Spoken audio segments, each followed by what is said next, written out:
आजोबांची होती, पन्नालालजीची.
जय श्री माता जी।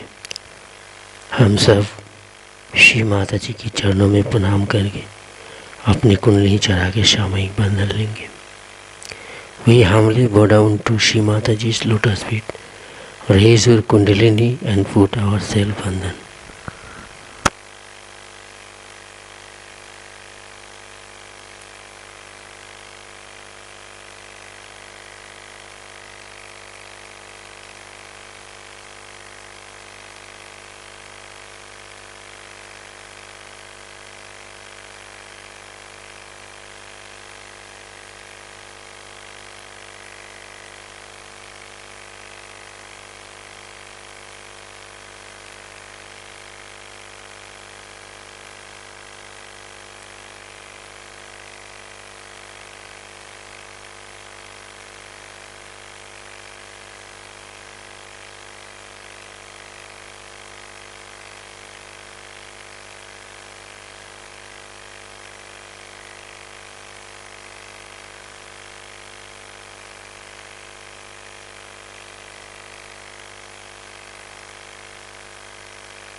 साक्षात् श्री गणेश साक्षात् श्री आदिशक्ति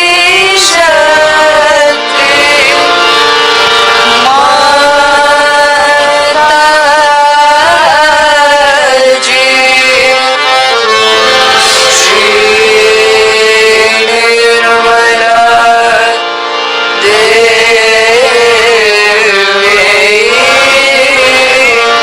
नमो नमः।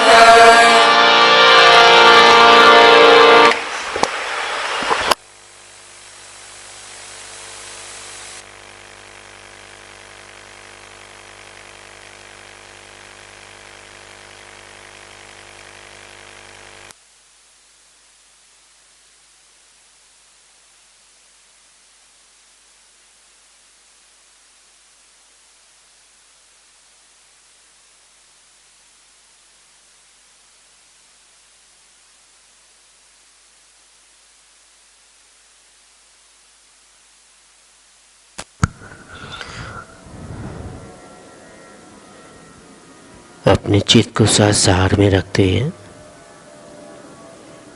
ध्यान में रहेंगे और श्री माता जी की अमृत वाणी को आत्मसात करेंगे। Now we will listen Shri Mataji's Amrit Bani.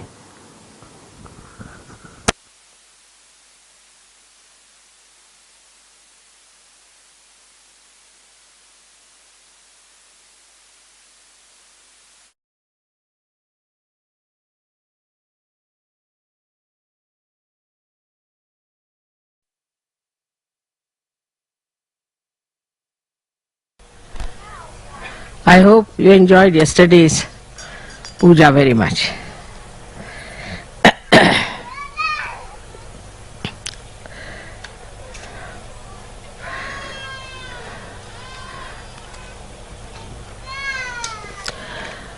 Today I wanted to talk to you about certain matters where people get quite confused. There are certain things we must understand in Sahaja. First point, there is no fundamentalism in Sahaja. Nobody should use my words or say mother said so. Nobody should. That is how all these hierarchies have been built. In the churches, everybody can read, everybody can find out. There is no way of controlling people by saying mother said so. That shows that you are trying to use my words to tell people off. You are not in charge.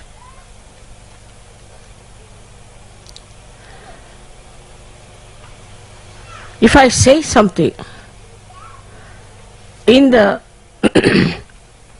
program of Sahajogis, I say it because it is heart-to-heart talk between my children and myself. And it should not be just sent over through your computers all over the world without consulting, without censoring it by the leader.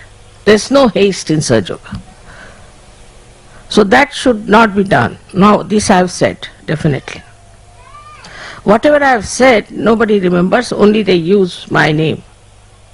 Mother said so in 1970. In 1970 I never spoke in English.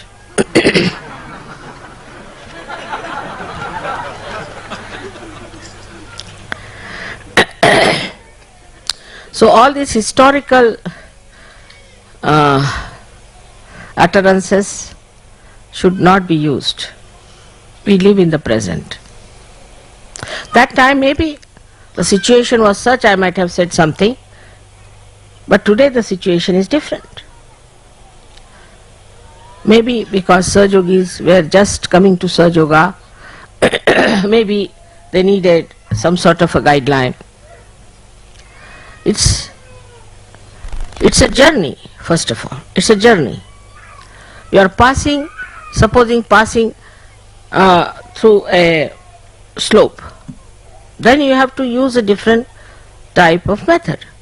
Now you are walking on a plain land. Then you don't behave as if you are climbing a mountain. So it's a journey of Sahaja Yoga to our destination. The destination is that we have to emancipate maximum number of human beings into Sahaja Yoga.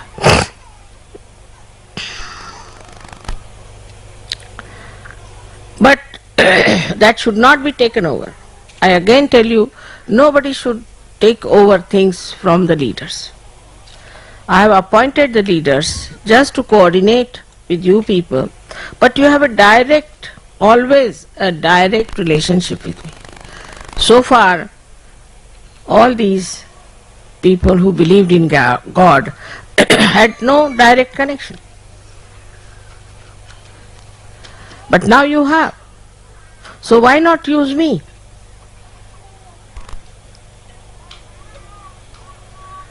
And if there are leaders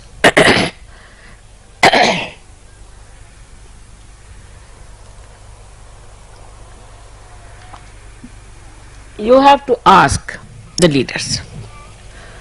Nobody should take things upon themselves and start preaching people.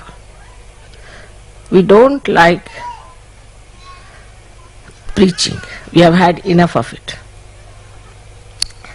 There's no need to preach others. If you have to preach, preach yourself, but not to others. One has to understand that it's a living process.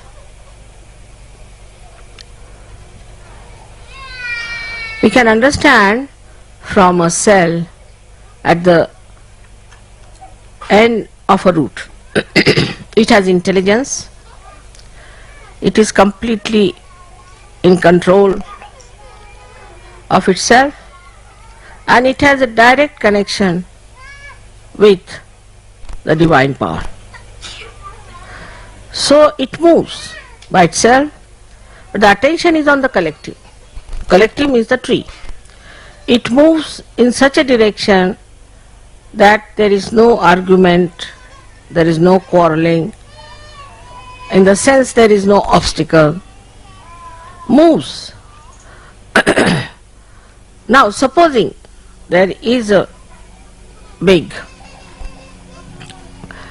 obstacle like a stone, it goes round it, encircles it many a times for the future tree that has to come.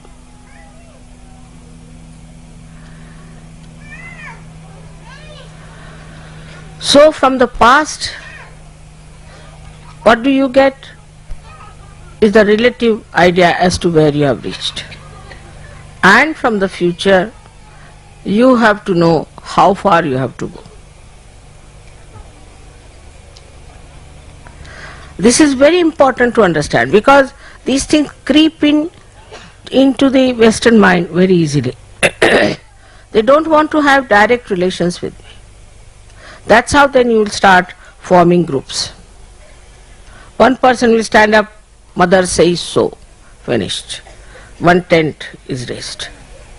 Another one say, mother says so. Somebody will use my tapes. Anything. There's no need at all for you to get to these things and listen to them.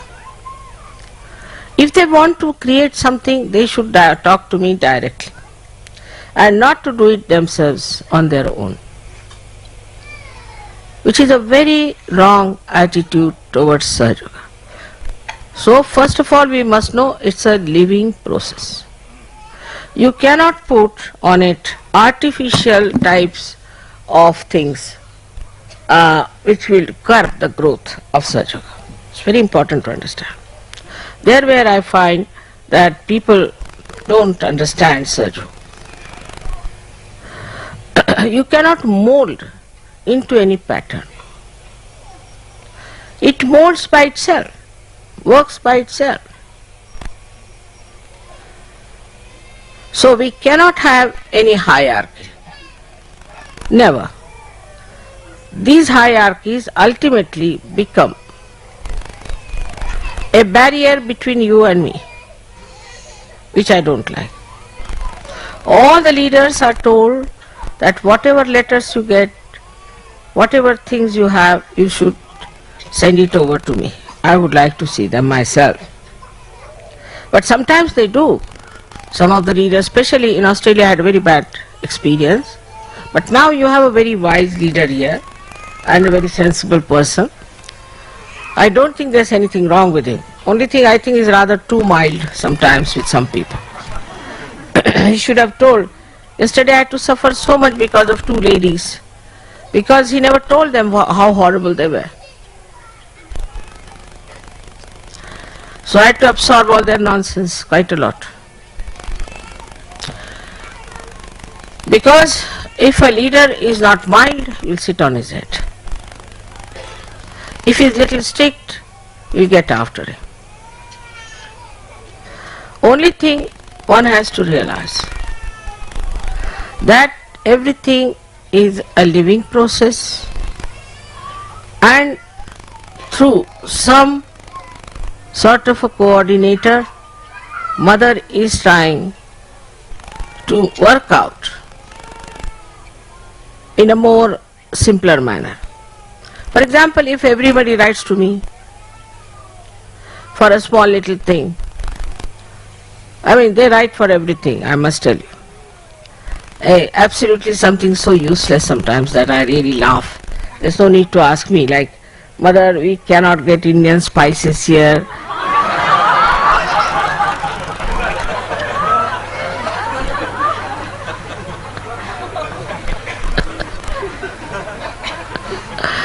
All these stupid things. Then second in about the husbands or about the wives. Because you should not see those films or those televisions which, if you say, invariably show the fight between husband and wife. So if you go on seeing that, you will learn, you will pick it up. It's like a parrot, you know. You pick up all the words which are to be said to your husband, harsh words, or to your wife. And then you work it out that way. And so many questions could have been easily solved. I think to work out the marriage is only question of a woman, not so much of man. Normally men don't want to marry, normally. Though they have no responsibility, they don't have to produce children, anything. But still they don't want to marry.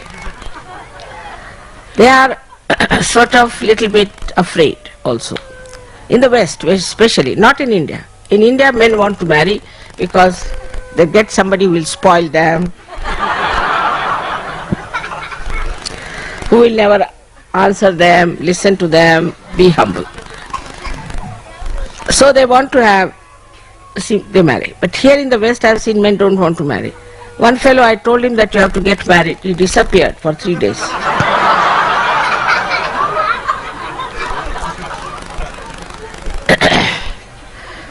So this marriage problem, you have to have marriages. But this marriage problem comes when women don't know how to adjust, mainly, I must tell you. The first thing is you have to really spoil your husbands. Actually, they should entirely depend on you for everything. Then what will they do? But in a loving manner, not in an oppressive way. Do not demand anything, do not expect anything. Just be gentle, kind, express your love. Then they get used to it, they can't live without it. These tricks should have told to you by your parents, but they might have been the same as you are. So you don't know the tricks of the trade.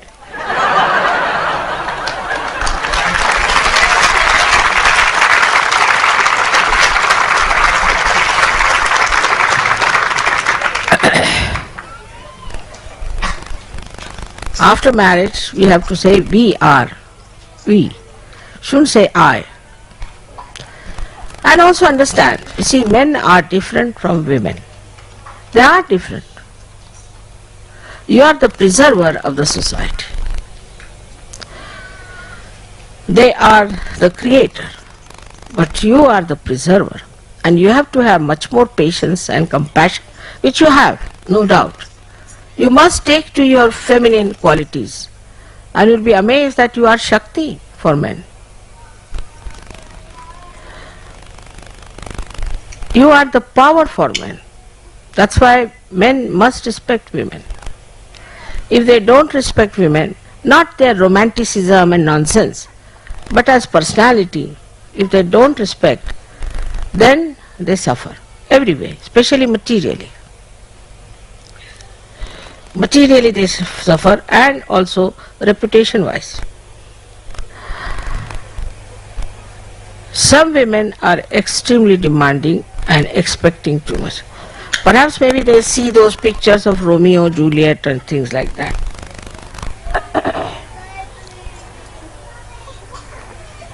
But if you see Romeo and Juliet, you will see what Shakespeare wanted to communicate. He was an Avaduta. He wanted to communicate that these are all futile enterprises. Both of them died. They could never enjoy companionship. We had so many problems like this in England also. So I told them, what books you read? Most of them read books of romance, all right. But romance before marriage. There are no books about romance after the marriage. Can you imagine? So, naturally, there's a problem. After marriage is quarreling. Before marriage, romance. So why marry?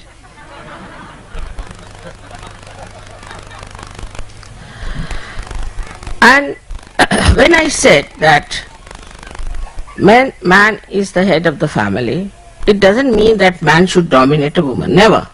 You interpret also, sometimes I think some of the brains are other way down. What I was saying, that he is the head of the family. Supposing I say he is your leader, that doesn't mean that he should dominate you. If head of the family start dominating, if the brain of the body starts dominating, what will happen to this body? It's stupid to conclude like that. But you are the heart of the family. Brain can die, but heart dies the last. So try to understand, there should be a complete integration between heart and brain. And children are the attention in the society of Sahaja. So here, how can you have such an idea that if I say the head, then he dominates the heart? How can it? So they pick up few words from here and there and use it for justifying their own weaknesses in Sahaja. But this kind of escape is not going to help you to rise. You are going against yourself, it is not for your benevolence. What I am telling you is that if you try to accept all these outdated ideas in Sahaja, you will go down, you will rot. No use coming to Sahaja. We are fresh, we are new, and we are living. We don't accept these kind of ideas about men or women. But when I said that man is the head of the family, that doesn't mean that to dominate your wife and torture her. Nor does it mean that the leader should dominate. Never. They should never dominate. They should use their wisdom, their love, compassion, and guide you in the proper way.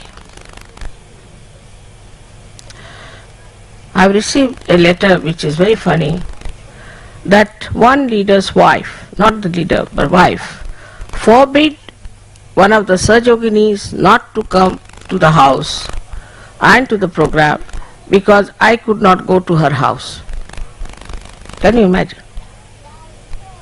This is absurd. Now if I tell her, she'll be more harsh on that person. But by doing that, she doesn't know how much she's missing points in Sahaja Yoga. I mean, I'm a whimsical person. I can go anywhere I feel like.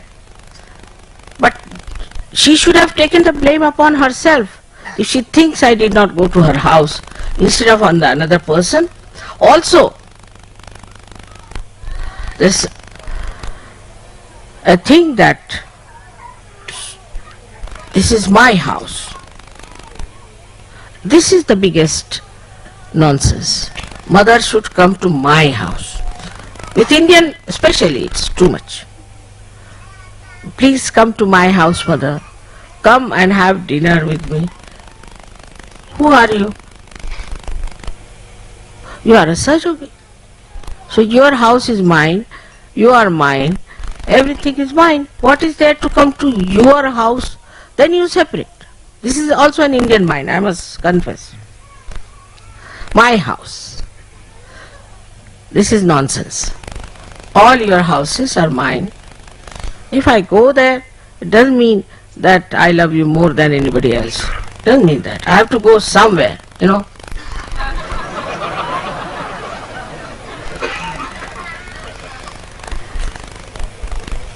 Like somebody asked me, why did you take your birth in Christian religion?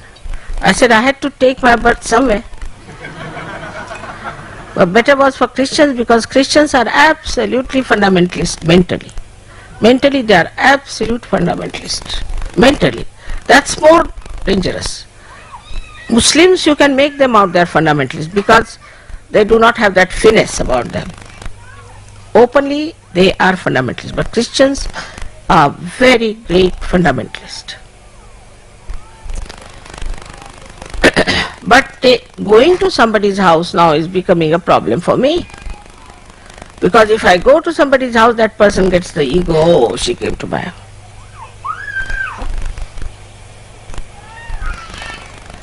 So again, you are not to say that, mother, this is my house. Mother, this is your house. If I go there, well and good. If I don't go there, well and good. What does it matter?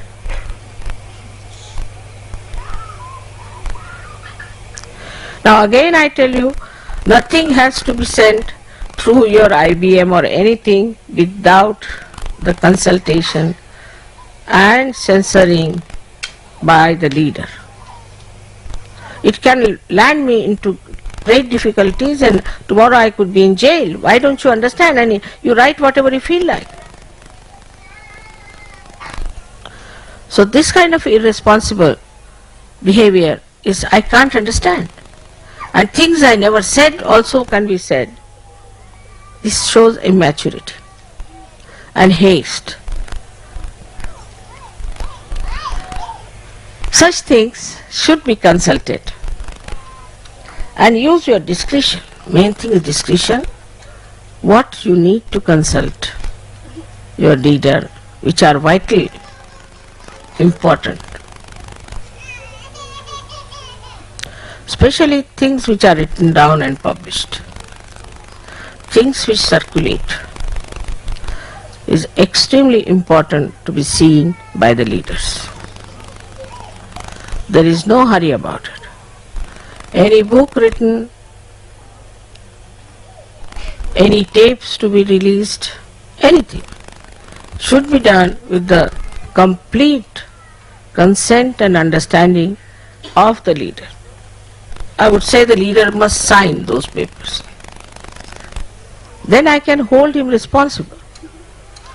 But if you are arbitrary and start doing things, then it could be dangerous.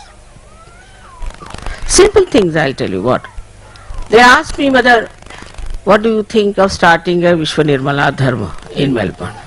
I said, all right. I didn't know that it's going to be an association, there's going to be an election and all, nothing. Just, I said, all right. Just to start is all right.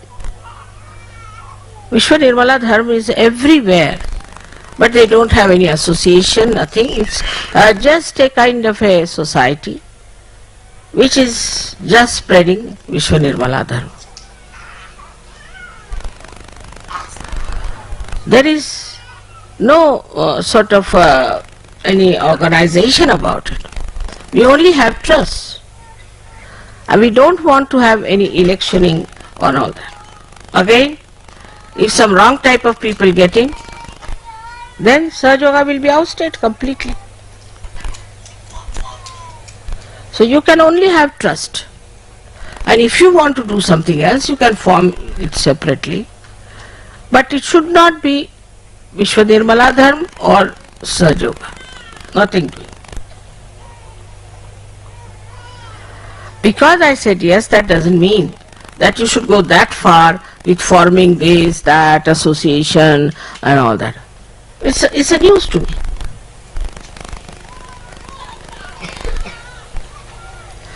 Alright, whatever has been done has to be rectified. Absolutely to be rectified. And we have to bring it down to a proper level. And should be there people who should be elected as good people who are in Sahaja Yoga, who have so far have been doing everything in a straightforward manner, and who have been very, very sensible about it. There's also a suggestion that we should project ourselves to outside things. If it means that we have to go to other organizations, is wrong. All these organizations are dead organizations, they are not living organizations. But if they want to come to us, alright. But we should not go and break our heads with them. Because you will end up not only with opposition, but you will catch from them negativity. Try to understand. We don't have to grow that fast that we get all the lunatics in Sahaja Yoga. We have to be very careful. We can only have Sahaja Yogis who are seekers, who are honest, who are humble, who do not want any money or power out of Sahaja Yoga. It will grow, it has grown, just imagine. 2 people came from Australia and see how many are there. It will definitely grow, no doubt. But do not try to organize it. You cannot organize. Once you start organizing, then the growth can be stunted. Like you have seen bonsai. Bonsai, when they cut it and organize it, it becomes a small tree. But I haven't seen any tree which grows, if it is organized, grows more. Never.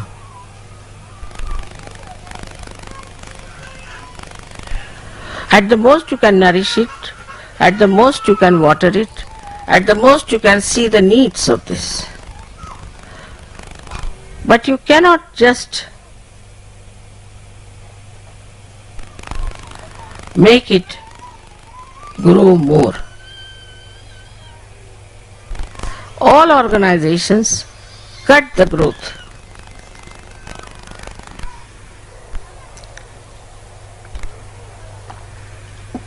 In the beginning it may look that by organizing it, it has increased. We can say Christianity. What is this? Like a pumpkin, has no meaning. Absolutely empty, hollow nonsense. Like Islam, another nonsense. I mean, they admit that Islam is different from Muslims. It is being admitted now.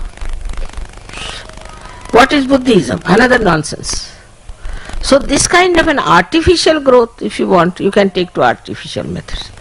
We really want substantial people, substantial dharma, innate within ourselves. We don't have to take to these artificial things. We are using lots of artificial manure now.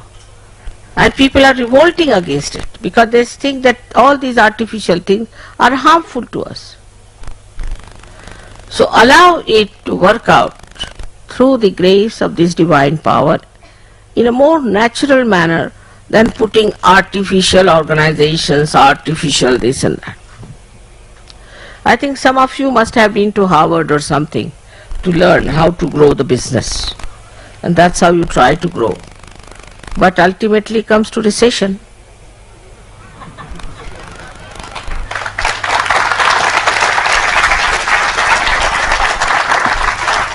All those who had education in Harvard are responsible all over the world, and all over the world there is recession.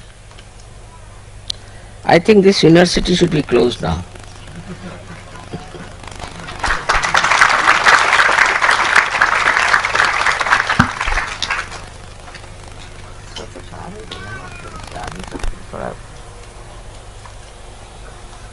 ऊपर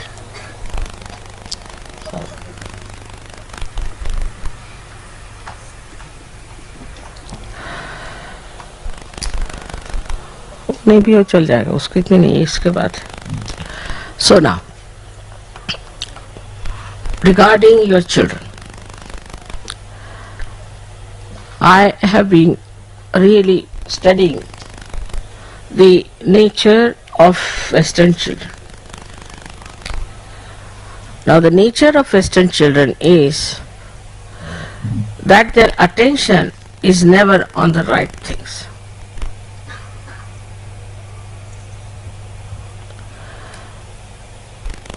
Not on studies.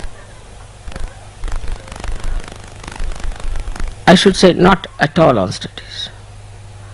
Now, on food, yes.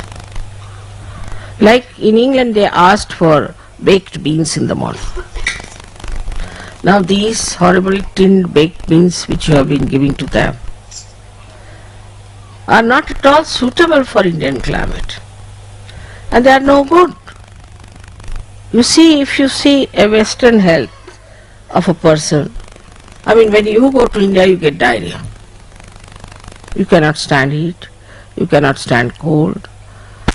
Anything that changes, you feel so much the sickness. Apart from that, all the time you are tired. You must introspect. Little work you will do and you are tired.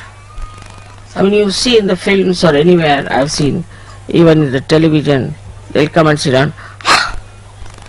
What work they have done, God knows. All the time. What is the reason? The reason is to think too much. Same with your marriages. You start thinking, what are my priorities, what should I do, start analyzing. Just do it what you want to do. This thinking too much is responsible for your susceptibility to diseases. Of course, Muladhara is one of the most important chakra, no doubt. If the Muladhara is weak, you catch it. You can catch any disease. For example, cancer, AIDS, schizophrenia, Ifsc disease, also the secret diseases, herpes and all these things are very common in the West, but not in India, very few, because of a strong Muladhara. So now first problem is how to strengthen your Muladhara.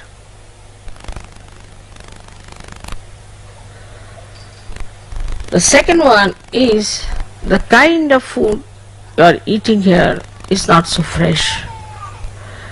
Try to eat fresh food. At least in Australia you can get it. As far as possible. Take to more carbohydrates. If you are thinking too much, best is to take to carbohydrates. You are so much worried about putting on weight or this thing. I don't know why you want to be skinny. What is the need? On the contrary, a person who has little plumpness absorbs vibrations much better. But do you know that vibrations sit on the fat? Mede sthita.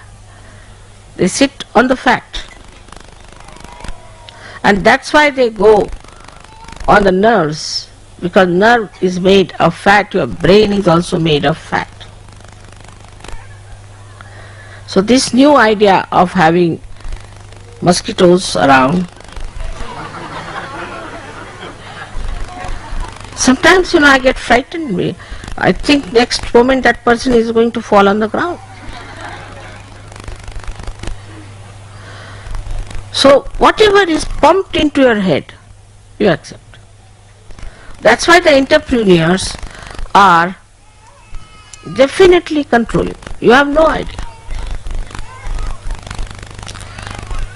Because we don't have that wisdom to see.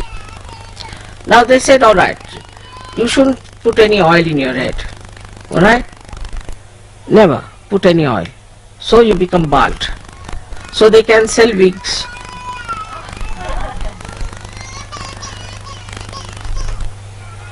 All such things are there. You can put oil before previous night just to make your hair grow properly. You must give them nourishment. Why do you starve them? What's wrong with oil? I just don't understand. You must massage your body also with oil. It's very important. Sometimes Saturday, if you use oil to massage your body, is a very good idea. Also massage your head. You must look after yourself. But just because there's a fashion not to put oil, so you just not have any oil anywhere near. They all used to put oil. If you see films about say 30 years back, they were all nicely, nobody had dry hair, all shining nice hair. They were supposed to be quite good looking. And this bhoothish type of hair, then when you have, all the bhoots will take over because they'll think this is the head for me.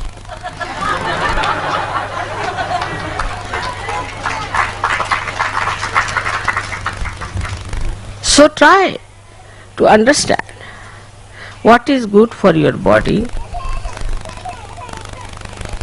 and what you should do. Massaging your body is a very good thing.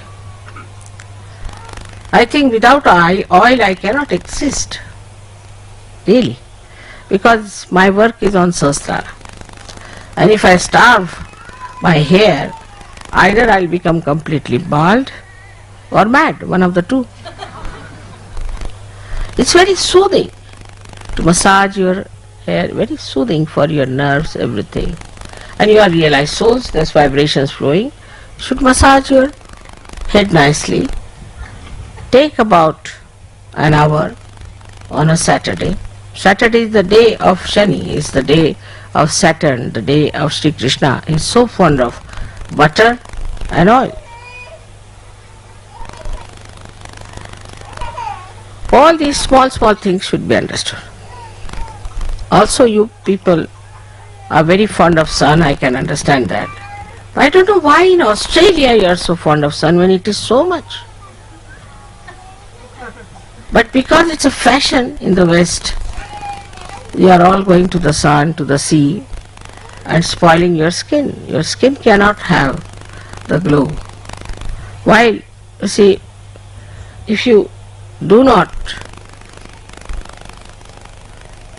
use sunbathing as some sort of a treatment, it's alright, there's a lot of sun, you can move about.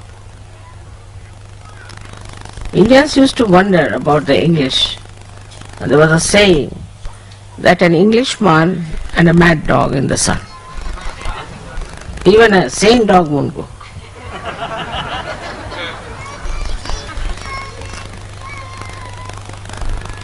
All such things should be understood. Personal hygiene also has to be seen. Use lot of water to wash your hands, and when you are using toilets, water should be used every time. Very important. Otherwise your Muladhara can never be alright. Your children, I am surprised, they don't want to brush their teeth. And if you tell them you have to brush, they start crying. If you tell them you have to have a bath, they start crying. Imagine in that sweltering heat of India, they don't want to have a bath. And they smell. But when you tell them, our parents also smell like that. Their mouths smell. In India, at least twice, we must brush. Once in the morning, once in the evening, minimum. Evening time, we all brush our teeth in India. It's very important. Now these are such small things which I think our culture in India has already taught us long time back. I mean, we don't have to tell anyone like this. They'll say, what are you telling us, this nonsense? But they should be fond of doing this. So the way is that when your children are growing, you take them in the bathroom, make a fun out of it. Now let's see, we'll brush our teeth. You brush your teeth, I'll brush my teeth now. See whose are whiter. Like that. Make a fun out of it. You are the one who can teach them good hygiene. Then bathing. All these little things are very important for you and for your children. So the hygiene part is very poor, personal hygiene. Of course, your house is very clean, absolutely. If anything falls on the carpet, immediately you'll pick it up, because this carpet may be sold later on. Whatever is sellable, you look after. Now your teeth also can be sellable.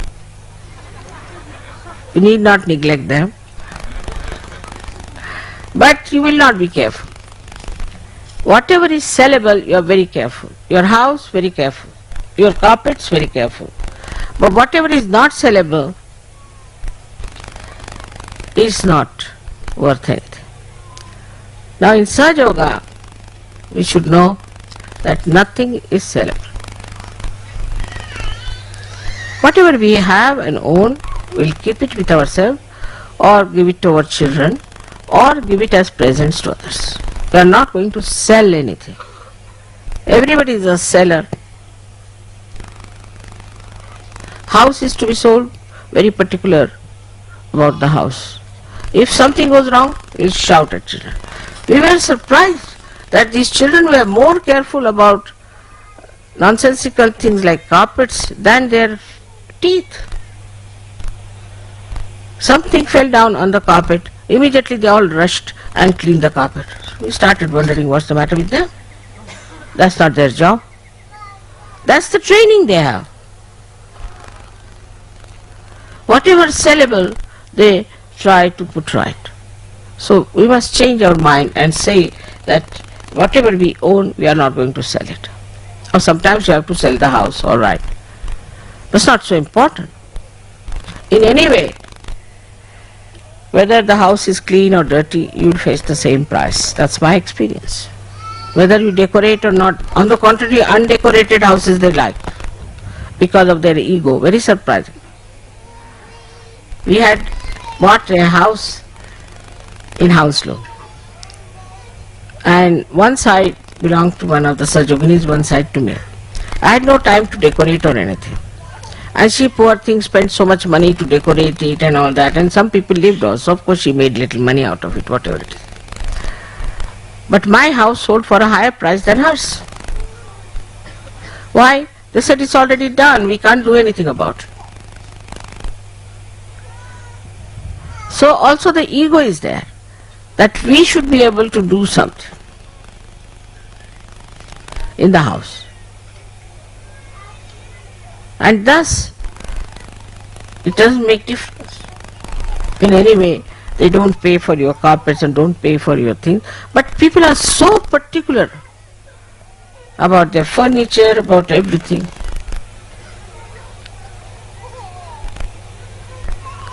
So now this is what is materialism.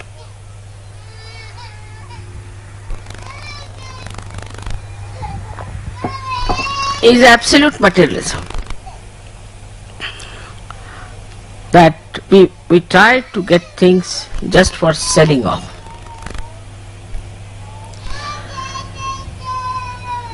On the contrary, we have to look out what are the beautiful things made by hand.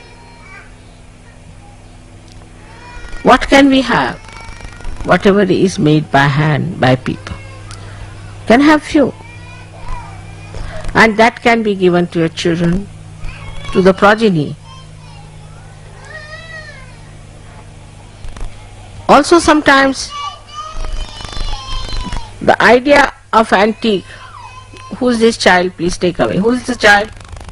Who is the child crying? You must find out why the child is crying in my program. Must be something wrong. Must be some badha. If a child cries in my presence or is afraid, that means there is some sort of a badha which you should try to remove. So now we have to change our attitude towards ourselves. We are specially blessed people. We have to look after our body, look after our children. We have to look after things which are of much greater importance than material things. That is the spirit. So ultimately we come to the point that the spirit which has given us all this beauty, which has given us such moonlight in our life, such sunshine in our work, which has made us so sweet. After all, what we have done for the spirit, to satisfy it, to enjoy it. So the most important thing for us is our spirit. And we should seek the comfort of the spirit. The more you think about your spirit, the deeper you will go. And the joy you will get will be also very deep, and you will settle down very nicely embedded in spirituality. So you have to all the time think, am I doing this for my spiritual growth? I mean, in a place like England, people get up at 4 o'clock to meditate. Nothing doing. This time there was a big number. I told so many English that you have been coming every time to Ganpati Pule. Can you not reduce your number? They felt very sad. Mother, we need it. We have to. But I said, this time you can avoid. There are so many people coming. If we have too many people, because about 150 people came from other countries, you see, who were not even paying and who were not such yogis. So I said, we have to work it out with them. They said, Mother, but we can't help it. We have to be there. We can't do without it. So this kind of understanding, I am so happy that you all managed to come all this way here. You are settled so well. You are living in tents and enjoying this discomfort because you have got the comfort of your heart, comfort of your spirit. So as it is, we have suddenly come up very high up, and whatever I said yesterday was not in any way to pamper your vanity, but the truth. I just told you the truth. It's truth for at least 95% people of Sajo. But they should also go deeper and deeper and enjoy themselves and enjoy the collectivity. Now in general I can talk to you about things. That firstly, that you have to ask your leaders if you have to do anything extraordinary. Now is your discretion.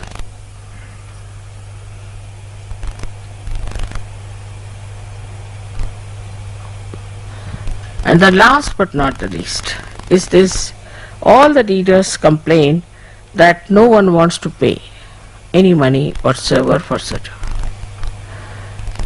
Now, you see, actually, as you know, that whatever money you give me for pujas, I buy silver for you. And you are given the equal amount of silver as one would give to Europeans. But as far as the puja money is concerned, it's very low. First they used to just give me $1. Of course, that was all in coins which I brought it back. But otherwise, whatever is there is, I'm not using it for myself, I don't need it. I should normally, because it's given to me. But I just thought that instead of that, if I give you silver, you will have silver for puja, which is very important, and that it will be very auspicious.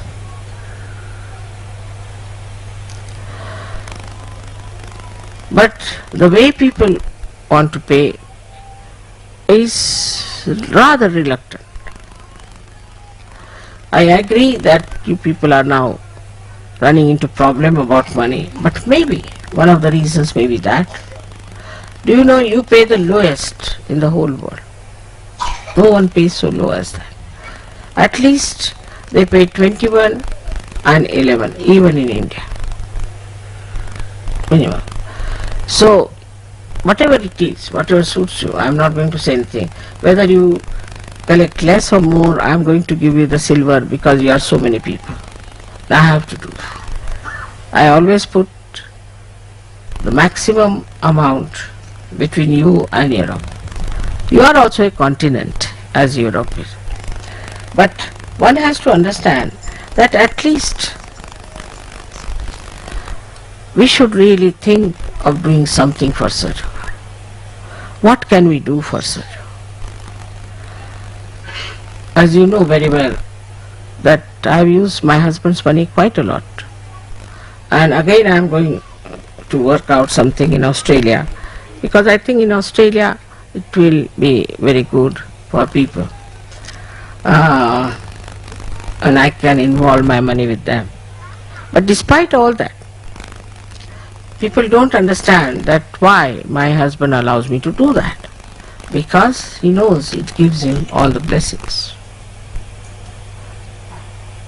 He told me many times, he told a group of people, he told openly to Sajogis that all these awards I have got because of my wife. But she is working for God. But I wanted to say also you donated a lot of money.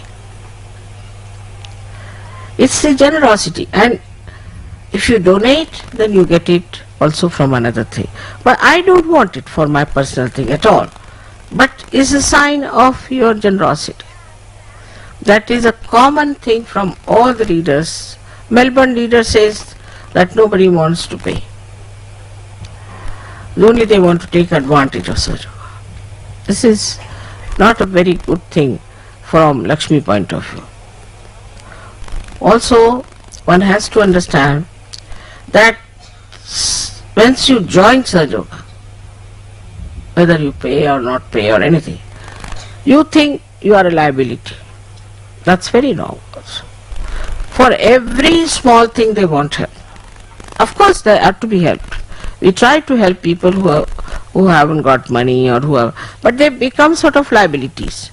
And then they expect so much from other Sajogis or from me also, that one can't understand. I mean, you marry someone, then that person becomes a headache.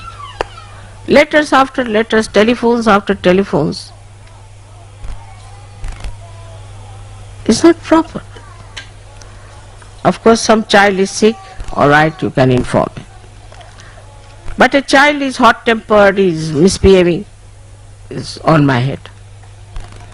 Maybe you have been hot-tempered, maybe you are fighting with your wife or your wife is fighting with you, maybe that, why not correct that one?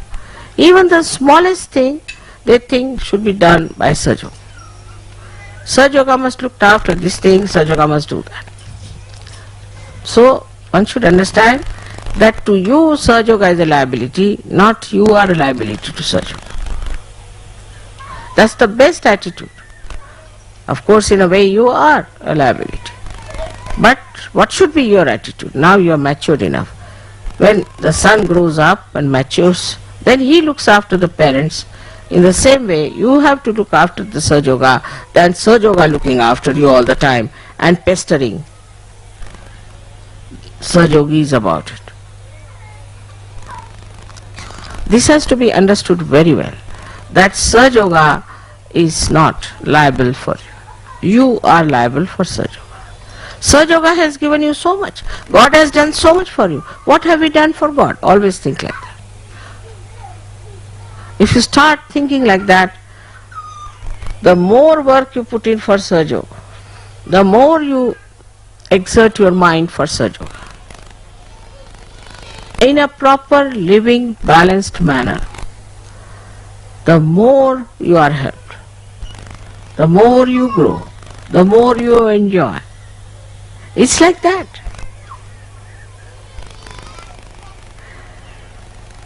And so, today's lecture is for all of you in a way, because I don't know what applies to whom, but you should not put it on somebody else, but take it for yourself. That we are not going to be liabilities on Sahaja, but a support. We have to look after Sahaja,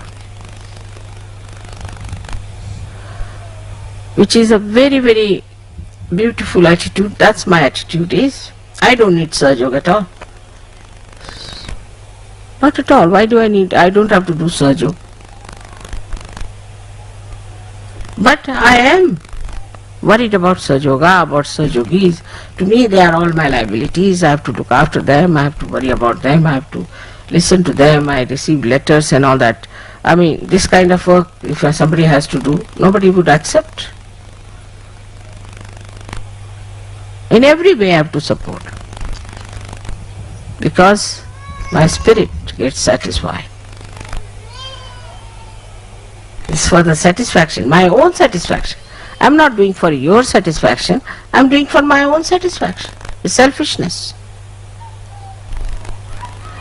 So when you reach that selfhood, you will understand what the self needs.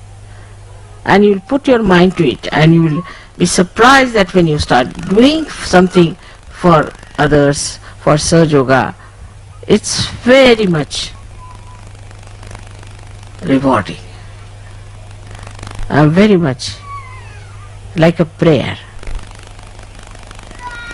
Everything is a prayer. In Sahaja, whatever you do for Sahaja is a prayer, is a rapport, is the oneness with God, is what we can call the worship. And once you start doing that, you will not bother as to who criticizes you, what people say to you, nothing. But you will feel such relationship and understand. I am sure this Shiv Puja will definitely establish you at a much higher level, I am sure. And you will know where you are. I am very happy about it, that a Shiv Puja was arranged here. Once it was arranged in Europe, it was all full of storms and snowfall and everything.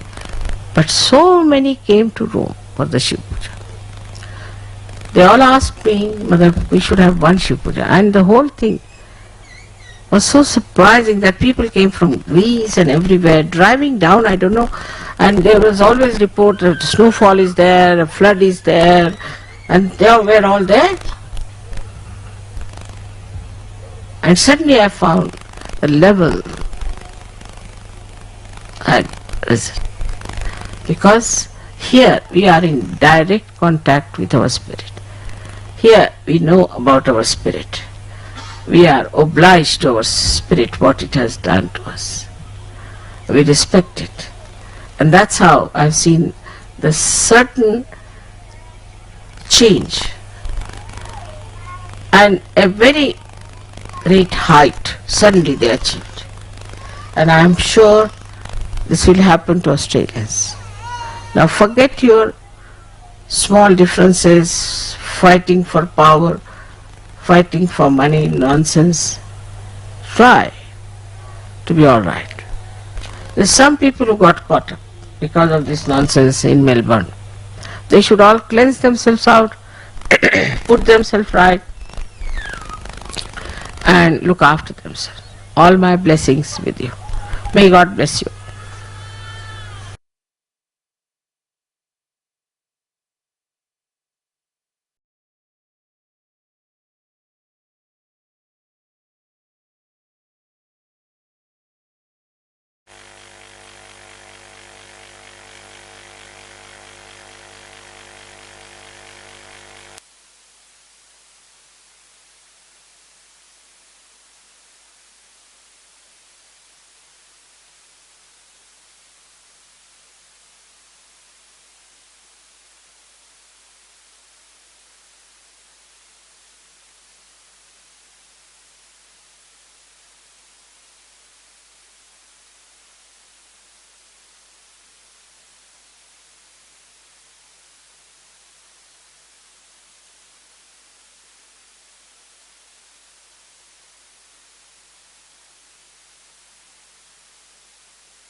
अब हम सब श्री माता जी की चरणों में आरती करेंगे।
सबको दुआ देना माँ, सबको दुआ देना। जय निर्मल माता जी, जय निर्मल माता जी। दिल में सरा रहना माँ, सबको दुआ देना, सबको दुआ देना।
श्री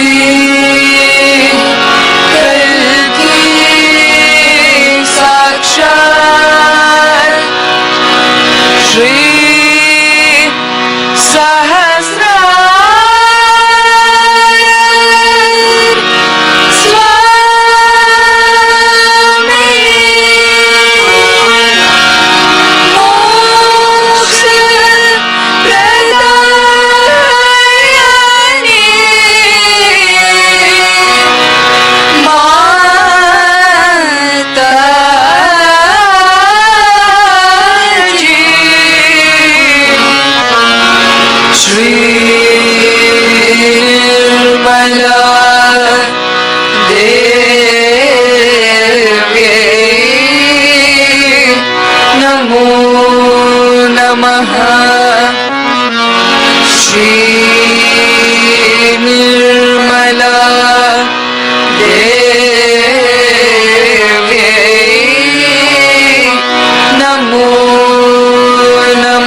शक्ति माता जी श्री निर्मला देवी की जय।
श्री माता जी, आज इस ध्यान के माध्यम से जो परम चैतन्य की अनुभूति और आनंद हम सभी को मिला है, इनके लिए आपके श्री चरण कमल में कोटि कोटि प्रणाम और हृदय से धन्यवाद करते हैं श्री माता जी। जय श्री माता जी।